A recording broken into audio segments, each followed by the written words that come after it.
All right, so I'm here to pick up on where Miss Welker left off. So I think she left off on number 15 or 16, so we'll just do all three of these really quickly.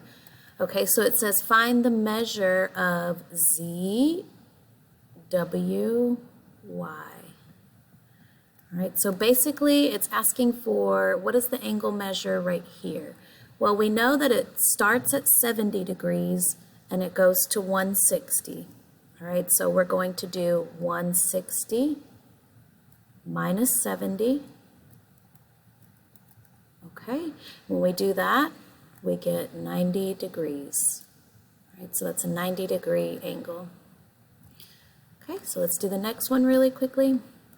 It says find the supplement of Vx or VWX. So VWX. So remember, if we want a supplement, that means it has to add up to be 180 degrees, right? So if we want this thing right here to be 180 degrees, we need to add more to it, right?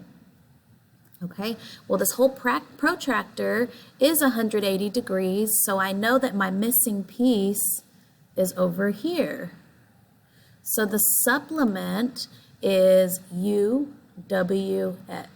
So angle UWX, because if I add those two together, I get 180 degrees. Now, how big is that angle? It's 10, 20, 30, 40. All right, so it's 40 degrees and it's angle UWX. Okay. All right, find the complement of VWZ. Okay, well, where is VWZ? Let's highlight it. We start at V, W, and Z. So remember, complement means that they add up to give you 90 degrees. So if we want a 90-degree angle, right, 90, it's going to look like this. Well, we have 20 degrees here. This is 20. So that means we need 70 more. We need 90 minus 20 because we know that complement means 90. 20 is what's given to us, so 70 is what we are looking for. All right, so number 18 says that angle AXC is bisected by XB. Okay, if it doesn't have a picture, that means we need to draw a picture. So AXC, I'm just going to draw it right here. This is A. The vertex is X. And a point C over here. Now it says it's bisected. That means it's cut in half, right, by XB. So it's going to look something like this. Okay, so I'm going to have to zoom in a little bit so we can get close. All right, I'm going to use my thinner pen here. So we know AXB is 2x plus 7. All right, and then BXC is 3x minus 1. Now, it wants to know the measure of AXC, but we can't find that unless we find x first. Well, we know that since XB bisects, right, it bisects it, that means these two angles are congruent or equal to each other.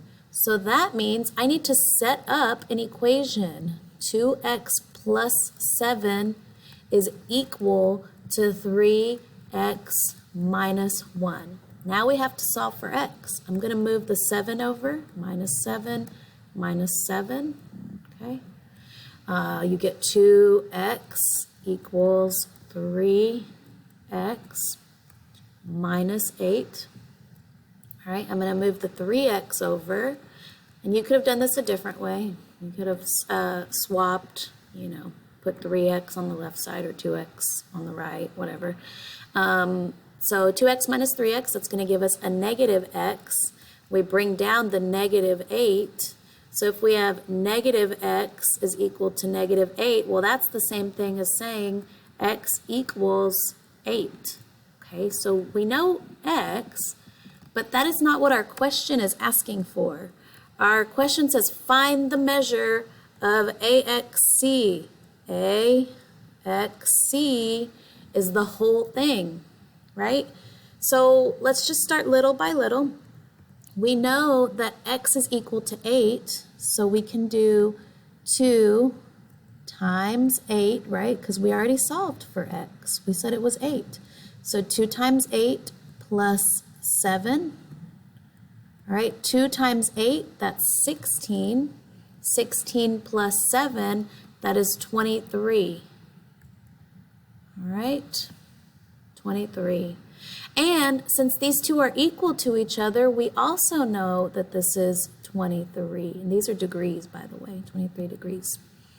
All right, so we know that both pieces equal 23. So if we add those pieces together, then we can say AXC is equal to 46.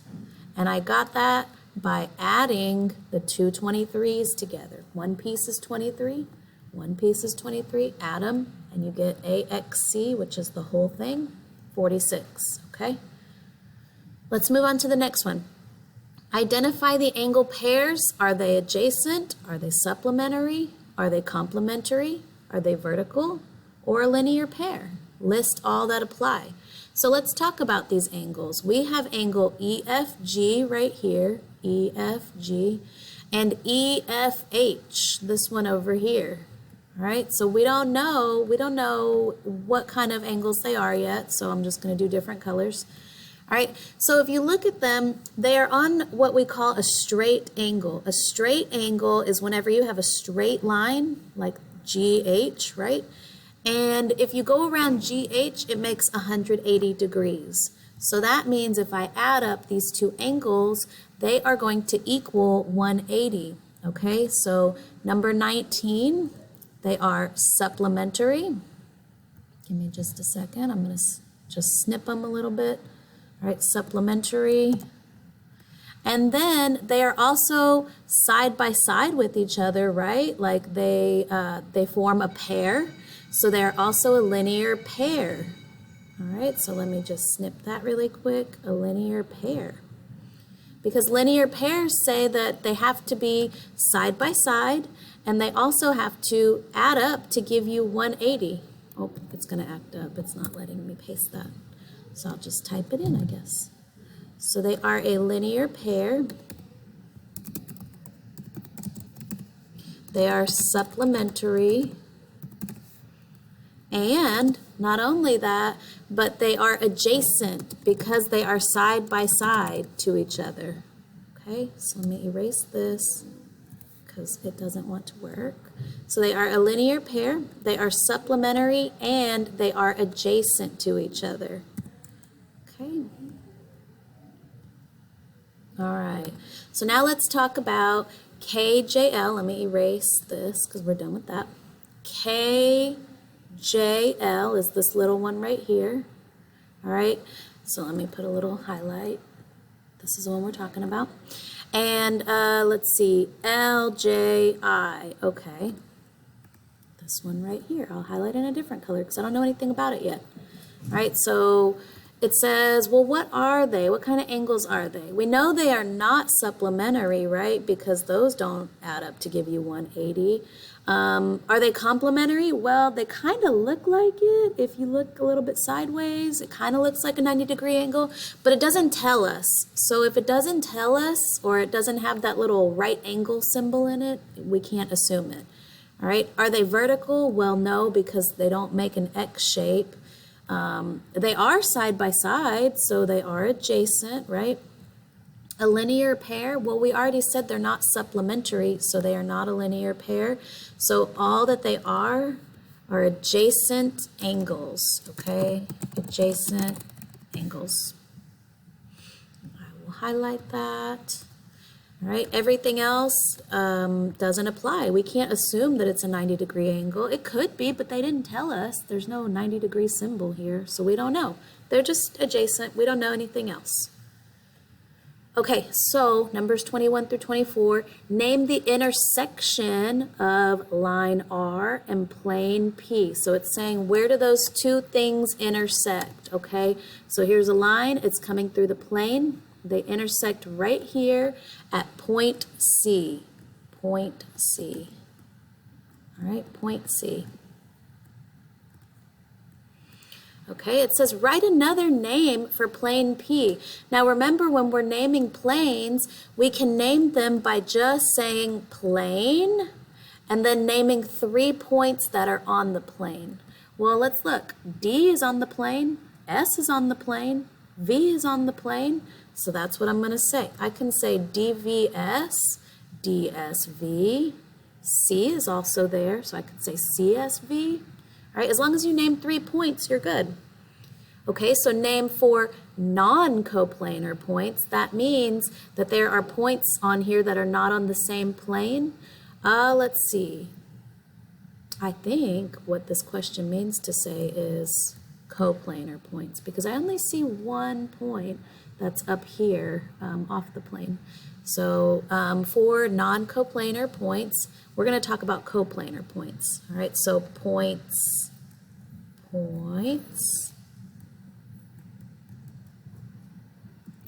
D, V, S, and C. All right, those are coplanar. All right, and then it says, will line R, this line, and DV intersect? Yes or no? Well, one is pointing straight up and down. So if you hold your pencil up and then you have another pencil off to the side and those pencils go forever in each direction, right? They will not intersect each other because one is pointing up and down and one is going left to right, and they're not going to intersect. All right, so find the values of X and Y. Let's see how much time I have. Only 3 minutes left, okay? So I'm going to do number 25 for you. So with vertical angles, that means that these are equal to each other. Okay, so I'm going to do this kind of quickly because I'm running out of time. 3x plus 5 is equal to 4. Oh, but that's not going to work because we can't solve for x's and y's.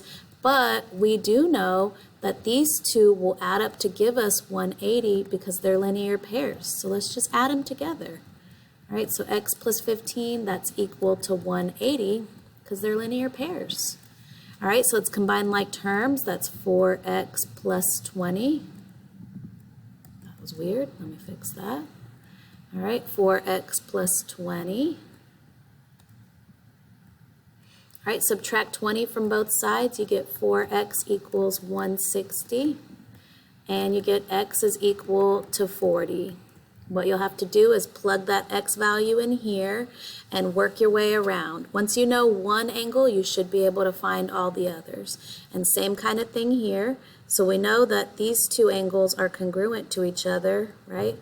So we know that y plus 23 is equal to 63. You would subtract 23 from both sides and you would get y is equal to 40. So when you have that kind of information, you need to plug it back in to your vertical angle and then you can figure out the rest from there. Now I'm short on time. Hopefully this answers all your questions. You'll have to find the rest of these on your own because Screencast-O-Matic only gives me 15 minutes. Okay, so good luck on your test tomorrow.